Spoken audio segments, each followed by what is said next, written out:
Manastiri i Zvërnecit mbetet një ndër vendet më të preferuar për turistët e huaj dhe jo vetëm.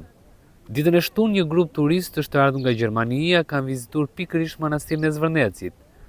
Ata shprehen për mikrofonin ton se është diçka shumë e bukur sidomos natyra, por mbeten të zhgënjur nga infrastruktura dhe nga rrënimi i kësaj ure. Gjithashtu për turistët do të ishte mirë që të kishte edhe disa kushte të tjera siç janë tualetet publike apo ndoshta edhe pse jo një kafene për të shijuar natyrën e bukur dhe sidomos lagunën.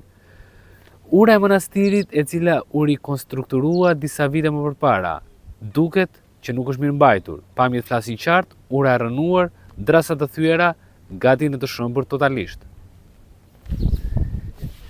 Manastiri i Zvërnecit mbetet një nga destinacionet më të preferuara nga turistët huaj, por dhe ata vendas. Për vetpamjen që ofron natyrën dhe padyshim vetë manastiri ngjallin interesin e turistëve, të cilët kryesisht në fundjavë janë edhe më të shumë në numër. Nuk mungojnë nga vende të ndryshme deri dhe nga Maroku, ndërsa këtë fundjavë zona është vizituar dhe nga një grup nga Gjermania. Ndërsa shprehen të kënaqur me Shqipërinë dhe Vlorën, por dhe peizazhin dhe natyrën, vetë turistët pranojnë se ka ende për të përmirësuar. Duke e lidhur gjithçka me manastirin, turistët pranojnë se ura ndodhet në gjendje të rënduar dhe duhet ndërhyrja, ndërsa kërkojnë pse jo edhe facilitetet të tjera.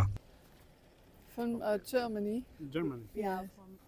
I'm in the... Unë jam nga Gjermania, vi për herë të parë këtu, jo vetëm në manastir, por edhe në Shqipëri. Më pëlqen shumë natyra, më pëlqen shumë peizazhi dhe këtu është një vend fantastik. Ndërthuret gjithçka. Ajo që më shqetëson dhe unë që kam parë, por që ju duhet të ndërhyni, është padyshim kjo urë, e cila mbetet një rrezik për ne. Jo vetëm për turistët, por edhe për vendasit të cilët e vizitojnë gjatë gjithë vitit. Unë do të kërkoja pse jo edhe facilitetet të tjera të cilat mund vendoseshin në afërsi të manastirit. Një kafe apo edhe tualetet të cilat fatkeqësisht mungojnë. Tualetet janë të domosdoshme, por megjithatë edhe një kafe, ku ne turistët mund të qëndrojmë dhe të shijojmë peizazhin e mrekullueshëm që ndodhet në këtë vend. Germany. And you are the first time here? Yes. Edhe unë jam nga Gjermania, vi për herë të parë në Shqipëri dhe në Vlorë. Sot me grupin që na udhëheq kemi vizituar manastirin e Zvërnecit. Është një pamje me të vërtet fantastike, më pëlqen shumë dhe ndoshta do të rikthehem sërish. Unë e rekomandoj. You are from? I'm from Morocco, yeah. Unë jam nga Maroku, vi për herë të parë në Shqipëri, në Vlorë dhe në këtë peizazh të mrekullueshëm siç është ky manastir. E kam parë nga afër kishën dhe më ka pëlqyer shumë. Kam shëtitur në këtë zonë dhe mund të them që është me të vërtetë mbreslënse. Unë do e rekomandoj edhe te bashkëdhetarët e mi.